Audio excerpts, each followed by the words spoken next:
በወቅታዊ ሁኔታ ከትግራይ መንግስት የተሰጠ መግለጫ የአብይ አህመድ ጄኖሳይዳዊ አገዛዝ እያካሄደ ለቆየው ወታደራዊ ዝግጅቶች፣ ትንኮሳዎችና የድሮን ድብደባዎች ተከትሎ ዛሬ ሐምሌ 25 ቀን 2018 ዓ.ም ንጋት አንስቶ በምዕራብ ትግራይ ሸረሪና አቅጣጫ ግልጽ ጦርነት ከፍቷል።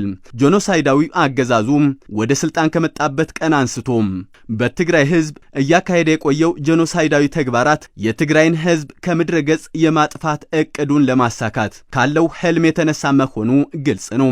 ከዚህ በመነሳትም ዓለም አቀፍ ወንጀሎች እየፈጸመ ቆይቶም አሁንም በመፈጸም ላይ ይገኛል።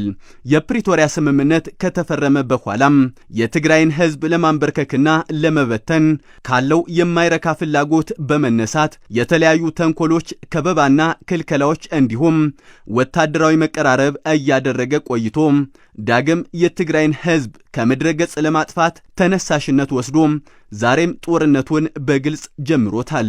በመሆኑም በሀገር ውስጥና በውጭ ሀገራት የምትኖር የትግራይ ህዝብ፣ ዳያስፖራዎች፣ ሁሉም የትግራይ ሰራዊትና የጸጥታ አካላት፣ የትግራይ ብሔራውያን ኃይሎች፣ የትግራይ ሲቪል ማህበራት፣ የትግራይ ሃይማኖታዊ ተቋማትና ሌሎች የሚመለከታችሁ አካላት ብሔራዊ ህልውናችንን ለማረጋገጥ በመናካሄደው ፍትሃዊ ትግል እንደ ትናንትናው እንደ ህዝብ ከቶ አንጠፋም ወይም ዘበት ንብሔራዊ ብርሰት በማለት ተአምራዊ ታሪክ ለመስራት ዝግጁ እንድትሆኑ ጥሪ እያቀረብን ጄኖሳይዳዊ አገዛዙ ዳግም የከፈተብንን ጦርነት አስመልክቶ በሚመለከታቸው አካላት በየጊዜው ማብራሪያዎች የምንሰጥ መሆኑን እንገልጻለን። በዚህ አጋጣሚ ህዝባችን ተገቢ ጥንቃቄዎች እንዲያደርግ እናሳስባለን።